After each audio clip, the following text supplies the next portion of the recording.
তাই মুখ্য সচিব, অর্থ সচিবের নেতৃত্বে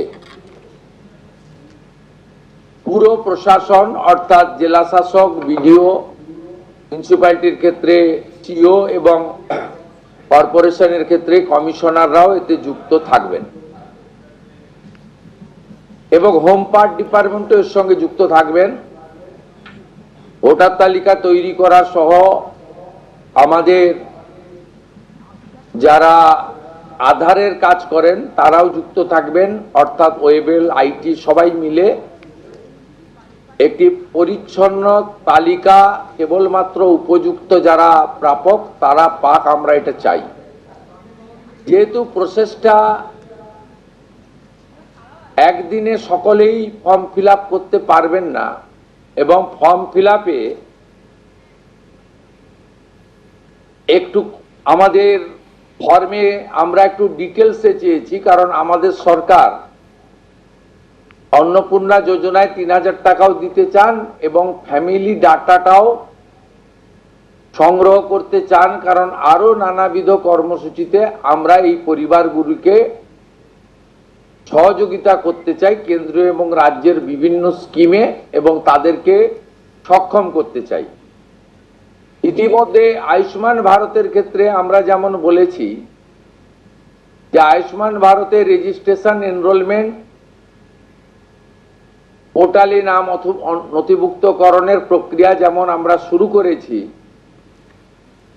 এবং জুলাই মাসে সম্ভাব্য আমরা কার্ড দিতে পারবো এবং ৮ তারিখে ভারত সরকারের স্বাস্থ্য দপ্তরের সঙ্গে আমাদের আনুষ্ঠানিক মৌ হয়ে যাবে। ইতিমধ্যে আমরা ভার্চুয়ালি মিটিং করে 976 কোটি টাকা এই বর্ষে আমরা তাদের বরাদ্দ আমরা স্যাংশন পেয়ে গেছি।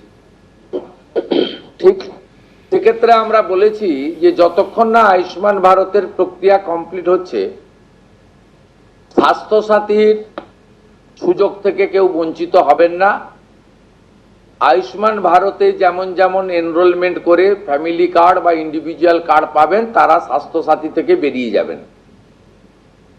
এক্ষেত্রেও আমরা প্রথমে অ্যাসিওর করছি তাড়াহুড়া করার কিছু কারণ নেই, একদিনে সবাইকে ফর্ম ফিল আপ করতে হবে। এখন 2,20,00,000 মতো পান, যার মধ্যে ভোটার তালিকা থেকে মৃত, ভুয়া, অভারতীয়, অস্তিত্বহীন এমন প্রায় 30 লক্ষ মতো লোকের নাম আছে। সংখ্যাটা কম বেশি হতে পারে, আমি টেন্টেটিভ বলছি। তারা যেমন পাচ্ছেন তারা পাবেন না, মানে আলটিমেটলি কমে যাবে।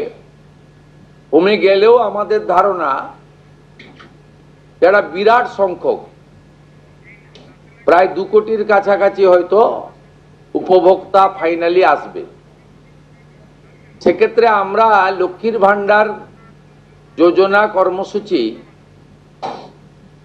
ততদিন অর্থাৎ চালু রাখছি যতক্ষণ না অন্নপূর্ণা যোজনার ফর্ম ফিল আপ এবং এনরোলমেন্ট কমপ্লিট হচ্ছে।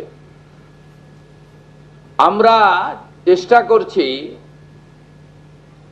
আগামী 2 তারিখের মধ্যে যারা এনরোলমেন্ট করতে পারবেন, আগামী বুধবার আমাদের ক্যাবিনেটের মিটিংয়ের পরে আমরা ডিবিটির মাধ্যমে ট্রান্সফার করে দেব। প্রথম কার্যক্ষেত্রে 1 তারিখ থেকেই বেনিফিটেড হবে তারা, জুন মাসের।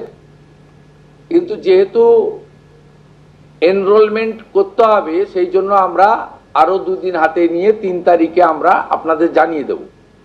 মানে প্রোগ্রাম হবে, যতজন করতে পারবেন। এই কালকে ছুটি আছে, শুক্র থেকে মঙ্গলবারের মধ্যে যতটা এনরোলমেন্ট হবে।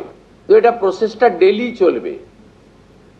যেমন যেমন এনরোলমেন্ট হয়ে যাবে, ভেরিফিকেশন হয়ে যাবে, তারা অটোমেটিক কোর্সে লক্ষ্মীর ভান্ডার থেকে অন্নপূর্ণা যোজনায় চলে যাবেন এবং লক্ষ্মীর ভান্ডার তাদের অফ হয়ে যাবে।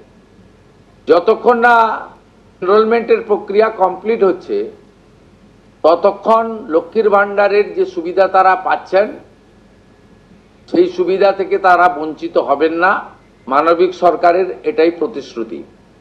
তাই একদিনে সবাইকে ফর্ম ফিল আপ করতে হবে, লাইনে